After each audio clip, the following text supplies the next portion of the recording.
Hello दोस्तों, कैसे हैं आप सब लोग। तो दोस्तों, आज के वीडियो में हम लोग कवर करने वाले हैं हमारा unit 2 management information system subject है हमारा, उसका हम लोग यूनिट 2 इस वीडियो में कवर अप करेंगे। दोस्तों, वीडियो को शुरू करने से पहले आप सबसे मेरी एक छोटी सी रिक्वेस्ट है कि मेरे चैनल पर ना बहुत सारे यानी कि इन वीडियोस पे व्यूज़ ऐसे भी आ रहे हैं जो कि हमारे एग्ज़ाम होने के बाद आ रहे हैं। तो मुझे कहीं ना कहीं ये लग रहा है कि अगर वो हमारे एग्ज़ाम्स होने के बाद आ रहे हैं तो आप लोग किसी दूसरी यूनिवर्सिटी के स्टूडेंट्स हो सकते हो। तो मैं एक चीज़ क्लियर करना चाहूँगी कि जो ये मैं वीडियोस बना रही हूँ, ये सिर्फ मैं पंजाब यूनिवर्सिटी चंडीगढ़ के पेपर को अनालिस करके बना रही हूँ। तो अगर आप लोग किसी दूसरी यूनिवर्सिटी के स्टूडेंट्स हो तो आप लोग प्लीज़ पहले अपने पिछले 3 सालों के क्वेश्चन पेपर ज़रूर चेक करें। अगर आपके पिछले 3 सालों में ये सारे क्वेश्चन अवेलेबल हैं जो मैं करवा रही हूँ, तभी आपके लिए ये लेक्चर फर्दर हेल्पफुल रहने वाला है। अदरवाइज़ अगर ऐसा हुआ और ये क्वेश्चंस एग्जाम में नहीं आए तो आप लोग मुझे ब्लेम करोगे कि आपकी वजह से ये हुआ। तो मैं बार बार ये बात आपको हर वीडियो में बताने की कोशिश कर रही हूँ कि जो वीडियो ये बनाई जा रही है ये सिर्फ पंजाब यूनिवर्सिटी चंडीगढ़ के पेपर्स को अनालिस करके बनाई जा रही है। तो अगर आप किसी दूसरी यूनिवर्सिटी के स्टूडेंट्स हो तो प्लीज़ पहले अपने लास्ट ईयर के पेपर्स को चेक ज़रूर करें, तभी आपके लिए ये लेक्चर्स हेल्पफुल रहने वाले हैं। सो चलिए आज की वीडियो की तरफ फोकस करते हैं। अब हमारा आज की वीडियो में हम लोग करने वाले हैं हमारा यूनिट 2। इसके जो भी इंपॉर्टेंट क्वेश्चंस हैं उनको हम लोग कवर करेंगे। तो जैसे कि हमारा आज का पहला क्वेश्चन क्या है कि MIS का मीनिंग डिफाइन करो। How can we understand the structure of MIS and discuss various approaches. दोस्तों, जो आपको ये अप्रोचेज है ना, अगर आपको पेपर में अप्रोचेज आ जाती हैं तो, या अगर आपको ये क्वेश्चन आ जाता है सिंथेसिस ऑफ MIS स्ट्रक्चर, दोनों में ही आपने अप्रोचेज ही लिखनी है। क्वेश्चन चाहे आपको ऐसे आए चाहे ऐसे आए, तो अप्रोचेज आप लोग एक्सप्लेन करोगे, ठीक है। बाकी आपको मीनिंग और आप लोग स्ट्रक्चर को कैसे समझ सकते हो MIS के, वो मैं आपको समझाती हूँ। डेफिनेशन ऑफ MIS जो कि हमने लास्ट वीडियो में की थी कि MIS क्या है। ये कंपनी का ब्रेन है या एक कंपनी का कह सकते हैं हेल्पर है, जो कंपनी की हेल्प करता है डाटा को कलेक्ट करने में, ऑर्गेनाइज करने में और उस इंफॉर्मेशन का एक स्मार्ट वे में यूज़ करने में, ठीक है। तो ये सिंपल मीनिंग है। आप लोग चाहें तो यूनिट 1 वाला मीनिंग भी इसमें लिख सकते हैं, ज़रूरी नहीं आपको दो दो मीनिंग याद करने हैं, तो आप लोग वो भी लिख सकते हैं। अब बात करते हैं कि इसके स्ट्रक्चर को अंडरस्टैंड कैसे कर सकते हैं। तो हम लोग कैसे इसको स्ट्रक्चर को अंडरस्टैंड कर सकते हैं। पहला तो हम लोग लोगों की मदद से इसके स्ट्रक्चर को अच्छे से अंडरस्टैंड कर सकते हैं। लोग हमें इसके बारे में बता सकते हैं कि जैसे कि पहला पॉइंट क्या है इसमें, end users. These are the individuals जिन्होंने इसके इंफॉर्मेशन को, जो भी इसमें रोल प्ले करती हैं, जैसे भी ये सिस्टम वर्क करता है उसको यूज़ किया है। दिस कुड बी मैनेजर्स या एम्प्लॉयज़ या अदर स्टेक होल्डर्स, कोई भी ये लोग हो सकते हैं। एंड यूजर जिन्होंने मतलब लास्ट टाइम इसको यूज़ किया था। उसके बाद हम लोग इसको सिस्टम एनालिसिस के थ्रू भी अंडरस्टैंड कर सकते हैं, यानी कि professional responsible for analysing and design information system to meet the specific need of the organisation. जो प्रोफेशनल होते हैं वो इसके लिए रिस्पॉन्सिबल है ना, कि उन्होंने इसको इस तरह से डिजाइन करना है इसके अंदर कि मतलब इजीली ऑर्गेनाइजेशन के लिए हर सुविधा अवेलेबल हो पाए, ठीक है। तो सिस्टम के थ्रू भी हम लोग इसको अच्छे से समझ सकते हैं। हम लोग इसको IT स्पेशलिस्ट के थ्रू अच्छे से समझ सकते हैं। Personnel who manage and maintain the technical aspects of the information system including hardware, software, networks, तो हम लोग उनके थ्रू भी समझ सकते हैं। यानी कि ये तीनों ही हमने देखे कि लोगों के थ्रू हम लोग इस स्ट्रक्चर को कैसे अंडरस्टूड कर सकते हैं। सेकेंडली, हम लोग डाटा के थ्रू भी इसको अंडरस्टूड कर सकते हैं कि डाटा क्या इनपुट हुआ है, यानी कि this involve collecting raw data from various sources such as forms, sensors या अदर सिस्टम के थ्रू ये डाटा को अपने अंदर कलेक्ट करता है। उसके बाद डाटा को ये प्रोसेस कैसे करता है। Raw data is processed and transform into a meaningful information, जिसमें इसके वेरियस ऑपरेशंस होते हैं, जैसे कि इंफॉर्मेशन को सॉर्ट करना, इंफॉर्मेशन को फिल्टर करना और इंफॉर्मेशन की कैलकुलेशन करना, डाटा को प्रोसेस करना, अच्छी तरह से ऑर्गेनाइज करना। और थर्ड इसका हम लोग किसे समझ सकते हैं, अंडरस्टैंड कर सकते हैं कि डाटा को स्टोर कैसे करता है। प्रोसेस डाटा, जब इसने डाटा को यहाँ पे प्रोसेस कर लिया, उसके बाद जो प्रोसेस हुआ डाटा है उसको स्टोर करता है इन डाटाबेस या डाटा के जो वेयर हाउस होते हैं, कि फ्यूचर में उसको एनालाइज करने में हमें कोई भी दिक्कत ना आए, फ्यूचर रिट्राइवल्स में कोई भी दिक्कत ना आए। तो फर्स्टली हम लोग इसको MIS को कैसे अंडरस्टैंड कर सकते हैं स्ट्रक्चर को, फर्स्टली पीपल्स के थ्रू, सेकेंडली इसके डाटा के थ्रू, थर्डली इंफॉर्मेशन टेक्नोलॉजी के इंफ्रास्ट्रक्चर के थ्रू, यानी कि हार्डवेयर के थ्रू हम लोग इसको समझ सकते हैं। इसके अंदर इंक्लूड होते हैं इसके सर्वर्स, कंप्यूटर्स, नेटवर्क इक्विपमेंट और अदर फिजिकल डिवाइसेस जो कि इसको सपोर्ट करती हैं। इसके प्रोसेस को, जो भी इसका डाटा वर्क हो रहा है वो सभी कंप्यूटर्स में अवेलेबल हो जाता है। और सेकेंडली इसके सॉफ्टवेयर के थ्रू जो भी इसकी एप्लीकेशंस एंड प्रोग्राम्स डिज़ाइन किए जाते हैं, जो भी स्पेसिफिक टास्क को परफॉर्म करते हैं एमआईएस के साथ, तो सच एज जो भी डाटाबेस रिपोर्टिंग टूल्स हो सकती हैं या बिजनेस इंटेलिजेंस के सॉफ्टवेयर्स हो सकते हैं। तो हम लोग कहीं ना कहीं इसको पहले तो लोगों के थ्रू अंडरस्टूड कर सकते हैं, सेकेंडली इसके डाटा के थ्रू, थर्डली इसकी आईटी टेक्नोलॉजी के थ्रू हम लोग इंफ्रास्ट्रक्चर के जो टेक्नोलॉजी का जो स्ट्रक्चर है उसके थ्रू हम लोग इसको अंडरस्टूड कर सकते हैं। उसके बाद इसको यहाँ पे देखो ये एक और पॉइंट है स्ट्रक्चर, इंफ्रास्ट्रक्चर के अंदर हम लोग इसको नेटवर्क के थ्रू भी समझ सकते हैं। The infrastructure that connect different components of MIS, जैसे कि फैसिलिटिंग डाटा ट्रांसफर कर सकते हैं या कम्युनिकेट कर सकते हैं हम इसके थ्रू। उसके बाद हम लोग इसके समझने के लिए इसके प्रोसेस पे जा सकते हैं, यानी कि इसमें डाटा एंट्री का क्या प्रोसेस है, जैसे कि guidelines of entering data into the system, कि इंश्योर रहे कि एक्यूरेसी भी रहे और कंसिस्टेंसी भी बनी रहे। उसके बाद डाटा जो है, अब यहाँ पे एंट्री हो गई डाटा की, अब डाटा होगा प्रोसेस। तो step by step instructions for processing और ट्रांसफॉर्मिंग रो डाटा इनटू इंफॉर्मेशन। उसके बाद ये डाटा को प्रोसेस करता है, जो भी रो इंफॉर्मेशन है उसको ट्रांसफॉर्म कर देता है एक प्रॉपर ऑर्गेनाइज्ड डाटा के अंदर। उसके बाद सिक्योरिटी प्रोसीजर अप्लाई करता है, यानी कि मेजर करता है और उस इंफॉर्मेशन को प्रोटेक्ट करता है। Measures to protect the integrity and confidentiality of data, कि जो भी डाटा है वो कॉन्फिडेंशियल रहे, ये नहीं है कि कोई भी उस फोल्डर को खोल के उसको यूज कर रहा है। ठीक है, तो कॉन्फिडेंस इसमें पूरा मतलब कॉन्फिडेंशियल रखा जाता है, पूरी इंफॉर्मेशन को, डाटा को सिक्योर किया जाता है। इसमें लोगों का रोल नहीं होता, लोग इसमें डाटा को पूरा एक मतलब कह सकते हैं सेफ मैनर में रखा जाता है, सिक्योर बोला जाता है इसको। उसके बाद हम लोग इसको इसके फीडबैक के थ्रू भी अंडरस्टूड कर सकते हैं, यानी कि जैसे हम इसमें फर्स्ट पॉइंट है कि मॉनिटर एंड कंट्रोल। तो जो मैनेजमेंट इंफॉर्मेशन सिस्टम है should be include mechanism to monitor the performance of the system. तो इसमें एक मैकेनिज्म होता है जो इसकी जो भी परफॉर्मेंस है उसको मॉनिटर करता है और इंश्योर करता है, and ensure that it align with organisation goal, और इंश्योर करता है कि ये जो कंपनी के गोल्स हैं उनको पूरा करे, यानी कि उसको एक तरह से मॉनिटर करता है और कंट्रोल करने की कोशिश करता है कि कंपनी के गोल्स को ये फुलफिल कर पाए। और सेकेंडली फीडबैक का एक लूप, यानी कि system for collecting feedback from and user, की जिन्होंने लास्ट टाइम इसको यूज किया था उनके थ्रू इसको फीडबैक आता है। और stakeholders to identify areas for improvement, और स्टेक होल्डर्स आइडेंटिफाई करते हैं वो एरियाज जहां पे उनको डिफिकल्टी फेस करनी पड़ी थी, तो वहां पे उसको इम्प्रूव किया जाए कि ये जगह है, यहाँ पे हमें प्रॉब्लम आई थी, तो वो अपना फीडबैक कहीं ना कहीं वहाँ पे रख दे देते हैं ताकि अदर यूजर्स को वो चीज़ में प्रॉब्लम ना आए। तो फीडबैक के थ्रू भी हम लोग इसको इसके स्ट्रक्चर को अच्छे से समझ सकते हैं। नेक्स्ट, डाटाबेस मैनेजमेंट सिस्टम के थ्रू, डाटाबेस इसका जो डिज़ाइन है वो हमें इसके बारे में कहीं ना कहीं कुछ बताएगा। इसकी जो इंटीग्रिटी या सिक्योरिटी सिस्टम है वो हमें कहीं ना कहीं इसके स्ट्रक्चर के बारे में गाइड करेगा। The structure and organisation of database to effectively store and retrieve data. Firstly इन्होंने इसके डाटाबेस को इस बेस से डिज़ाइन किया है कि इसके अंदर जो भी डाटा आएगा वो इफेक्टिवली स्टोर होगा, और डाटा अगर कुछ मतलब मिसहैपन हो भी जाती है, डिलीट हो जाता है, तो उसको हम लोग रिट्राइव कर सकते हैं, यानी कि रिफ्रेश या कह सकते हैं वापस ला सकते हैं। उसके बाद डाटा इंटीग्रिटी और सिक्योरिटी, इंश्योर करना कि जो भी डाटा है वो एक्यूरेट हो, कंसिस्टेंट हो और सिक्योर हो फ्रॉम अनऑथराइज एक्सेस, यानी कि सेफ डाटा हो। ठीक है जी। उसके बाद हम लोग इसको अंडरस्टैंड कर सकते हैं इसकी रिपोर्ट्स और आउटपुट के बेसिस पे। रेगुलर रिपोर्ट होती है जो इसकी जैसे कि स्टैंडर्ड रिपोर्ट जो कि जनरेट की जाती है by the MIS to provide routine information, की आपकी रूटीन की ये इन्फॉर्मेशन है ताकि आप लोग उसके बेसिस पे डिसीजंस ले पाओ। तो इसमें हमें एक रेगुलर रिपोर्ट प्रोवाइड की जाती है। सेकंड, हमें एक कस्टमाइज रिपोर्ट प्रोवाइड की जाती है। जैसे अगर हमें कुछ 6-7 महीनों की चाहिए तो हम लोग वो डेट डाल के कस्टमाइज रिपोर्ट भी निकाल सकते हैं, क्रिएटेड एज नीडेड। जब हमें ज़रूरत होगी तो हम लोग उस स्पेसिफिक क्वेरी के रिलेटेड या इशू के रिलेटेड कस्टमाइज रिपोर्ट भी यहाँ से ले सकते हैं। उसके बाद हम लोग ये जो हमारा सिस्टम है एमआईएस, ये कहीं ना कहीं हमें डिसीजन लेने में भी मदद करता है, डिसीजन सपोर्ट सिस्टम। तो इसके जो टूल्स या फीचर्स हैं उनको इस तरह से डिज़ाइन किया गया है जो कि सपोर्ट करते हैं हमें कोई भी डिसीजन लेने में।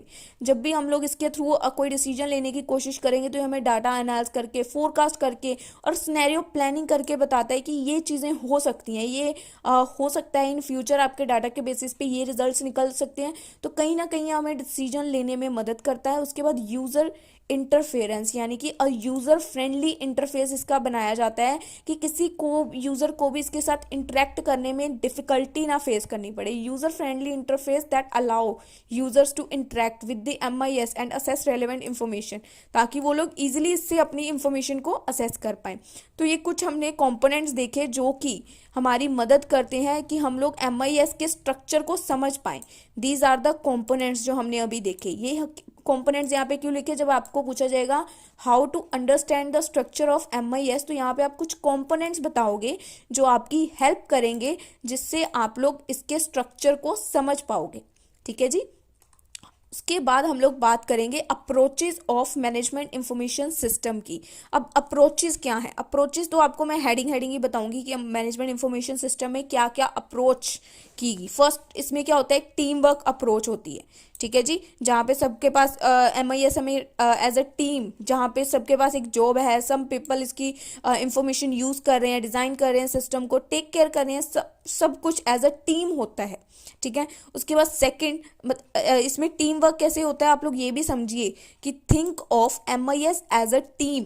MIS को ही एक टीम की तरह लेके चलो, क्योंकि MIS को कोई एक बंदा नहीं हैंडल कर रहा है, यहाँ सबके पास उनकी अलग अलग जॉब है। सम पीपल्स उसकी इंफॉर्मेशन पे वर्क करेंगे, सम उसके स्ट्रक्चर डिज़ाइन पे वर्क कर रहे हैं सिस्टम के, सम के लोग होंगे जो उसका, जैसे अब अगर हम लोग देखें कि गूगल की कंपनी है एक, ठीक है, जैसे MIS है वैसे गूगल भी एक सिस्टम, एक कंपनी है। तो क्या उस कंपनी को कोई एक बंदा हैंडल कर रहा है? नहीं।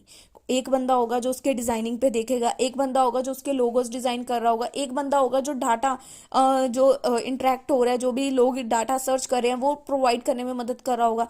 तो कितनी पब्लिक है जो एक सिस्टम को हैंडल कर रही है? तो team work, first team work approach. Second data adventure approach. Imagine data in MIS as a little adventure, they are collected, क्योंकि डाटा जो है वो लिटिल एडवेंचरस होता है, क्योंकि पहले तो हमें उसको कलेक्ट करना है, फिर हमें उसके एक प्रोसेस के थ्रू निकलना पड़ता है, फिर उसको एक सेफ होम तक पहुंचाना पड़ता है। तो कहीं ना कहीं ये जो एडवेंचर है ये हमें डाटा को मोर यूजफुल बनाने में मदद करता है कि हमारा जो डाटा है वो सबके लिए सेफ भी हो और सबके लिए हेल्पफुल भी हो। उसके बाद हमारे टेक हीरोज अप्रोच आती हैं इसके अंदर, यानी कि IMS के अंदर हम लोग MIS के अंदर हम लोग टेक का भी यूज़ करते हैं ना, ये तो है नहीं बिना टेक के हम लोग इसको फुलफिल कर पाएंगे। तो कंप्यूटर, सर्वर, सॉफ्टवेयर जो भी हैं ये हमारे सारे क्या हैं, टेक हीरोज हैं।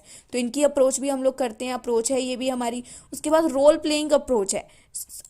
MIS के अंदर हर एक का रोल है, जैसे कि एक्टर एक रोल प्ले करता है ना, वैसे सम लोग इसकी इंफो को यूज़ करते हैं, सम लोग इसके डिज़ाइन, जैसे सेम पॉइंट रिपीट हुआ जो हमने ऊपर देखा था।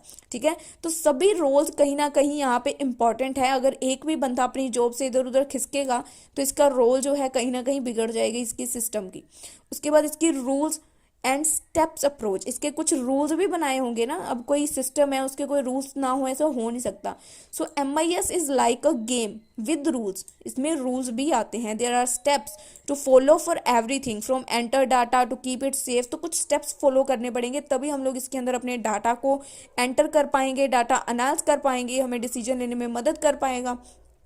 तो फॉलोइंग रूल्स को फॉलो करना इसमें बहुत ज़रूरी है। उसके बाद ये हमें कंटिन्यू इम्प्रूवमेंट के बारे में बताता है, तो ये भी इसकी एक अप्रोच है, continue improvement approach. MIS is like a super hero that keeping getting better, जो हमें कहीं ना कहीं और बेटर करने में मदद करता है। इट लिसन टू फीडबैक, ये फीडबैक्स को सुनता है, देखता है परफॉर्मेंस को हमारी, और learn to improve over time, और टाइम टू टाइम कहीं ना कहीं हमें इम्प्रूव करने में मदद करता है। This make it more helpful, तो ये कहीं ना कहीं हमारे लिए बहुत, ऑर्गेनाइजेशन के लिए सब हेल्पफुल साबित होता है।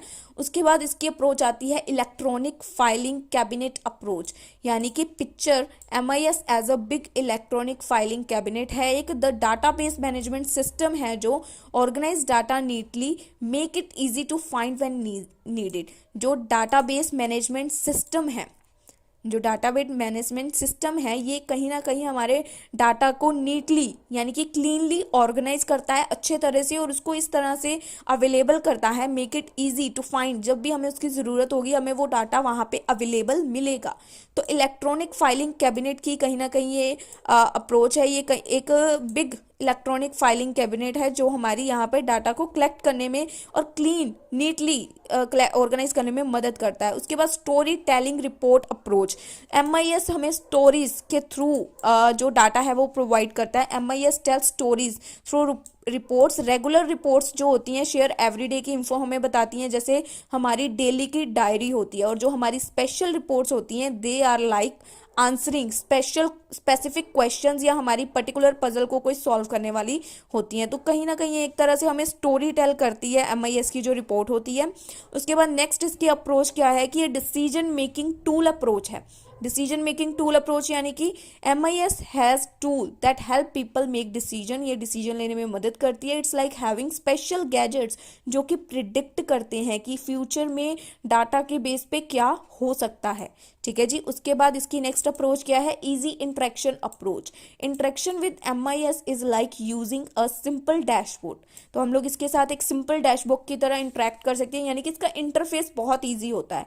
इसका डिज़ाइन इतना ईजिली मतलब होता है ना, it design so that anyone can easily ask question. इसको इस तरह से डिज़ाइन किया जाता है कि कोई भी इसके क्वेश्चन को आस्क कर सकता है, इंफॉर्मेशन को ले सकता है जब भी उसको ज़रूरत है। तो इसको एक एज अ फोन का जैसे एक ऐप नहीं होता उसकी तरह कोई भी बंदा यूज कर सकता है। ठीक है जी। तो ये हमने की हैं 10 अप्रोचेस। पहले हमने इसके क्या किए कि हम लोग इसको कैसे समझ सकते हैं, जो कि थे component, how to understand the structure of MIS, वहां पे लिखने हमने कंपोनेंट। अप्रोचेस में हमने ये 10 अप्रोचेस किए। So that's all about this question.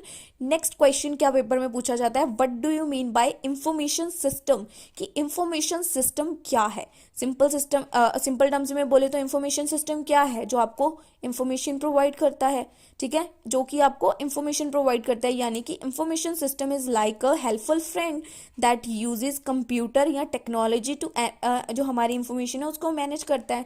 It's a system जो हमारी इंफॉर्मेशन को गैदर करेगा, ऑर्गेनाइज करेगा और जो हमारा डाटा है उसको शेयर करेगा पीपल को, ताकि वो लोग एक अच्छा डिसीजन ले पाए। तो ये होता है हमारा इंफॉर्मेशन सिस्टम। अब पेपर में एक क्वेश्चन इसी क्वेश्चन के साथ ऐड ऑन होके आ भी सकता है और अलग से भी आ सकते हैं 2 क्वेश्चंस। तो कुछ डिफरेंसेस हैं जो इस क्वेश्चन के साथ ऐड ऑन होके आ सकते हैं, तो आपको उसको देखना चाहिए। फर्स्ट डिफरेंस है फॉर्मल और इनफॉर्मल इंफॉर्मेशन सिस्टम का, कि फॉर्मल इंफॉर्मेशन सिस्टम क्या है और इनफॉर्मल इंफॉर्मेशन सिस्टम क्या है। पहले तो फॉर्मल इंफॉर्मेशन सिस्टम क्या है। फॉर्मल इंफॉर्मेशन सिस्टम ये है an organised and planned way of sharing information. Formal क्या है, जिसमें हमने जो इंफॉर्मेशन शेयर करनी है वो एक प्लान्ड वे में शेयर की जाती है। और इनफॉर्मल क्या होती है, जिसमें हम लोग अनप्लान्ड वे में इंफॉर्मेशन को शेयर करते हैं, हमने कुछ प्लानिंग नहीं की होती। ठीक है जी। उसके बाद सेकंड पॉइंट क्या है कि ये कैसे वर्क करता है। जो फॉर्मल इंफॉर्मेशन है ये ऑफिशियल रूल्स या प्रोसीजर को मतलब एक फॉलो करता है, और ये ऑपरेट मोर लूजली, यानी कि बिना रूल्स के वर्क करता है इनफॉर्मल। ठीक है जी। मैं आपको सिर्फ ऊपर ऊपर से बता रही हूँ कि आपको पॉइंट क्लियर हो जाए, बाकी आपको जैसे लिखना है, जो लाइन कट करनी है कट कर देना, इजी रहेगा। उसके बाद पर्पस क्या है, फॉर्मल इंफॉर्मेशन का क्या पर्पस होता है, ये ऑर्गेनाइजेशन की मदद करता है कि अपने ऑफिशियल टास्क या गोल्स को पूरा कर पाए। ठीक है। और जो हमारा इनफॉर्मल इंफॉर्मेशन सिस्टम होता है ये सर्व्स पर्सनल और ग्रुप नीड्स, जैसे कि शेयर इंफॉर्मेशन फ्रेंड्स के साथ या कलीग्स के साथ। फॉर्मल एजेंडा होना चाहिए, तो ये कहीं ना कहीं पर्सनल के ऊपर होता है कि हमें अपनी पर्सनल इंफॉर्मेशन शेयर करनी है, और ये कहीं ना कहीं ऑर्गेनाइजेशन के लिए होता है फॉर्मल। और इनफॉर्मल पर्सनल के ऊपर होता है। इसका स्ट्रक्चर क्या होता है, has a clear hierarchy roles and responsibility. इसका स्ट्रक्चर क्या है कि एक रोल्स और रिस्पॉन्सिबिलिटी क्लियर स्ट्रक्चर होता है इसका एक, पर ये can be flexible and dynamic, lacking of formal hierarchy और सेट ऑफ रूल्स। इसमें जो है फॉर्मल रूल्स वगैरह नहीं होते हैं, ये सिंपल मतलब डायनामिक होता है, कभी भी कुछ भी इंफॉर्मेशन या कुछ भी एक स्ट्रक्चर फॉलो कर लेते हैं। इनफॉर्मल होता है, कोई एक प्रॉपर इसका स्ट्रक्चर नहीं होता। कम्युनिकेशन, इसमें कम्युनिकेशन फॉर्मली होती है, फॉलो किए जाते हैं स्पेसिफिक चैनल्स या प्रोटोकॉल्स को फॉलो किया जाता है। और इसमें जो है हमारी कम्युनिकेशन इनफॉर्मल होती है, यानी कि हैपनिंग थ्रू कन्वर्जेशन, ईमेल या सोशल इंटरेक्शन, ऐसे इसमें कम्युनिकेट हो जाता है। बट इसमें प्रॉपर फॉर्मल वे में कम्युनिकेट करना पड़ता है हमें। उसके बाद कंट्रोल, फॉर्मल इंफॉर्मेशन में there are strict control and rules to ensure कि एक्यूरेसी बनी रहे। ठीक है, इसमें स्ट्रिक्ट कंट्रोल होता है, but control is often more relax, इसमें कंट्रोल रिलैक्स होता है। ठीक है, relying on trust and personal responsibility, इसमें हम लोग रिलाई किसके ऊपर करते हैं कि ट्रस्ट है, पर्सनल रिस्पॉन्सिबिलिटी है, बंदा काम कर देगा। बट इसमें हम लोग उस पर पूरा स्ट्रिक्ट कंट्रोल रखते हैं कि काम होना चाहिए और रूल्स को फॉलो करना चाहिए, पूरा काम एक्यूरेसी के साथ डन होना चाहिए। उसके बाद इसकी एक एग्जाम्पल देख लो फॉर्मल की। फॉर्मल इंफॉर्मेशन सिस्टम सिस्टम क्या है कि कंपनी का डाटाबेस, ऑफिशियल रिपोर्ट्स या स्ट्रक्चर्ड कम्युनिकेशन के कोई टूल्स हैं, तो ये क्या है, हमारी फॉर्मल इंफॉर्मेशन है। और इनफॉर्मल क्या हो गया, जैसे सोशल मीडिया, ठीक है, सोशल मीडिया ग्रुप्स हो गए, कोई कैजुअली कन्वर्जेशन कर रहे हो आप, या कोई अनऑफिशियल नोट्स या मैसेजेस हैं, तो that is our informal information system. So I hope आपको फॉर्मल इंफॉर्मेशन और इनफॉर्मल दोनों में थोड़ा सा डिफरेंस क्लियर होगा, बाकी आप लोग जब रीड आउट करोगे तो आपको और क्लियर हो जाएगा। देन सेकंड, इसके ये थोड़ी सी इसकी समरी लिखी है तो आप लोग लिख लीजिएगा, बाकी मैं पढ़ देती हूँ आपको। Formal system information system are like a well organised और रूल बेस्ड ऑफिस। ठीक है जी, फॉर्मल इंफॉर्मेशन क्या होती है, वेल ऑर्गेनाइज्ड एक बोल सकते हैं हम लोग ऑफिस है। और जो इनफॉर्मल इंफॉर्मेशन सिस्टम है एज मोर लाइक चैटिंग, कि हम लोग मतलब इनफॉर्मल है कुछ भी इसमें जैसे एक तो होता है हम टीचर से बात कर रहे हैं, तो टीचर से बात करते हैं हम लोग फॉर्मल वे में करते हैं, वेल ऑर्गेनाइज्ड वे में। टीचर से कोई क्वेश्चन पूछना वेल ऑर्गेनाइज तमीज के साथ पूछना। और इनफॉर्मल जब आप दोस्त वही अपने दोस्त के साथ वही क्वेश्चन डिस्कस कर रहे हो, तो तब क्या हो जाओगे, आप इनफॉर्मल मैनर में बात करोगे। सिंपल है, कोई डिफरेंस आपको इसमें कंफ्यूज होने की जरूरत नहीं है। नेक्स्ट क्वेश्चन क्या है जो पेपर में आ जाता है, difference between public and private information system. अब पब्लिक और प्राइवेट में मैं आपको क्या ही बताऊं, इतना इजी क्वेश्चन है ये। सो इसको कौन यूज करता है, पब्लिक इंफॉर्मेशन को कौन यूज करता है, यूज बाय एवरीवन, ठीक है, जनरल पब्लिक के लिए होता है। और जो प्राइवेट इंफॉर्मेशन है स्पेसिफिक ग्रुप्स यूज करते हैं, जैसे कि कंपनीज और ऑर्गेनाइजेशन। इसका असेस पब्लिक वाले का open to anyone, no specific restriction, इसमें कोई रिस्ट्रिक्शन नहीं होती, इसमें असेस लिमिटेड होता है, ठीक है, हर कोई नहीं, हर किसी को इसकी परमिशन नहीं दी जाती। उसके बाद इसका पर्पस क्या होता है, पब्लिक इंफॉर्मेशन सिस्टम का पर्पस होता है कि इसने इंफॉर्मेशन प्रोवाइड करनी है पब्लिक को या सर्विस प्रोवाइड करनी है। और इसका पर्पस क्या होता है कि इसने सपोर्ट करनी है इंटरनल ऑपरेशंस या प्राइवेट फंक्शंस को, ठीक है जी, ये पब्लिक के लिए नहीं होता, ये प्राइवेट होता है। उसके बाद इसकी एग्जांपल क्या है पब्लिक इंफॉर्मेशन सिस्टम की, जैसे कि गवर्नमेंट वेबसाइट पे इंफॉर्मेशन अवेलेबल है, पब्लिक लाइब्रेरीज में अवेलेबल है, या सोशल मीडिया प्लेटफॉर्म्स पे अवेलेबल है। तो ये सब क्या है, ये हमारी पब्लिक इंफॉर्मेशन सिस्टम्स है।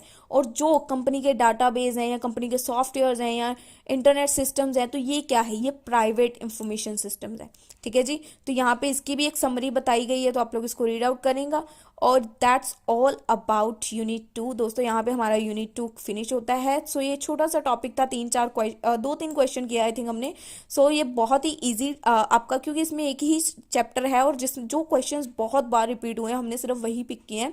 सारे पिक करने का तो कोई मतलब ही नहीं बनता, क्योंकि 2 आएंगे अटेम्प्ट तो एक ही करोगे ना। तो ये क्वेश्चंस इनफ हैं, अगर आपको पंजाब यूनिवर्सिटी के स्टूडेंट्स हो तो ये क्वेश्चंस इनफ रहने वाले हैं, इनमें से आपको पेपर में कोई क्वेश्चन देखने को जरूर मिलेगा। So that's all about today's video. और दोस्तों अगर आप में से कोई भी स्टूडेंट किसी फर्दर यूनिवर्सिटी का है तो प्लीज़ मुझे आप लोग कॉन्टैक्ट करें। अपने अगर आप लोग मुझे पिछले 3-4 सालों के क्वेश्चन पेपर शेयर कर देंगे तो मैं उन पेपर्स को भी एनालाइज करके अगली वीडियोस में कोशिश करूंगी कि मैं आपकी यूनिवर्सिटी के जो टॉपिक्स हैं उनको भी ऐड ऑन करूं, क्योंकि कई बार हो जाता है थोड़ा बहुत चेंज होता है पेपर्स में, क्योंकि आपकी डेट सेम नहीं है। अगर आप खुद देखो पंजाब यूनिवर्सिटी का जो पेपर हो चुका है वो आपका अब हो रहा है, तो कहीं ना कहीं क्वेश्चन पेपर में वो डिफरेंस डालेंगे, क्योंकि वही क्वेश्चन डालेंगे तो बच्चे आराम से पास हो जाएंगे, ठीक है। तो वो चीज़ नहीं होने वाली है, तो थोड़े मुझे क्वेश्चन पेपर शेयर करो अगर आप फर्दर यूनिवर्सिटी के स्टूडेंट्स हो, तो हम लोग उसको भी एनालाइज करके इंपॉर्टेंट टॉपिक्स और कॉमन टॉपिक्स होंगे उनको ही पिक करेंगे। So that's all about today's video. And कोई भी अगर आप में से आपकी नॉन में बीएड का स्टूडेंट है तो प्लीज़ मुझे कॉन्टैक्ट करें। आप लोग मुझे टेलीग्राम, इंस्टाग्राम, मेरी जीमेल आईडी कहीं से भी मुझे कॉन्टैक्ट कर सकते हैं फॉर स्पेसिफिक बीएड स्टूडेंट्स जिनके 1 जन से एग्ज़ाम है। तो अगर आप मुझसे कांटेक्ट कर सकते हैं तो प्लीज़ करें, तो हम लोग उसका सिलेबस नेक्स्ट स्टार्ट कर देंगे, ये एग्ज़ाम्स फिनिश होने वाले हैं। तो इफ़ एनीवन बीएड स्टूडेंट किसी को भी अगर आप जानते हो जो बीएड का है तो प्लीज़ मुझसे कांटेक्ट करवाएं। सो मिलेंगे आप लोगों से हम लोग अपनी अगली वीडियो में, तब तक के लिए गुड बाय।